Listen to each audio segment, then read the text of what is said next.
రాజేంద్ర ప్రసాద్, మురళీమోహన్ కి పద్మశ్రీ, తెలంగాణ నుంచి 7గురికి, ఏపీ నుంచి 4గురికి పురస్కారాలు ప్రకటించిన కేంద్ర ప్రభుత్వం.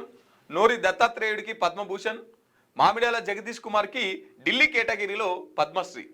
గణతంత్ర దినోత్సవం సందర్భంగా కేంద్ర ప్రభుత్వం ఆదివారం పద్మ అవార్డులను ప్రకటించింది. ఇందులో తెలుగు రాష్ట్రాల నుంచి 13 మందికి పద్మశ్రీ వరించింది.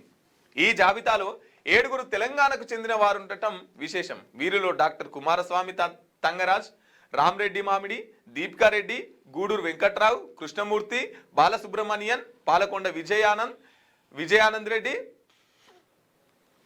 చంద్రమౌళి గడ్డుమను ఉన్నారు. కుమారస్వామి తంగరాజ్ సిసిఎంబి శాస్త్రవేత్త కాగా, రామ్రెడ్డి పశు సంవర్ధక పాడి పరిశ్రమ అభివృద్ధికి విశేషంగా కృషి చేశారు. దీపికారెడ్డి రంగనాట్యకం, తర్వాత విజయ్ రెడ్డి, వీళ్ళందరు రెడ్డిలే ఉన్నారు. కానీ సో మన తెలంగాణ నుంచి 7గురికి పద్మశ్రీ అవార్డులు వచ్చినాయంట.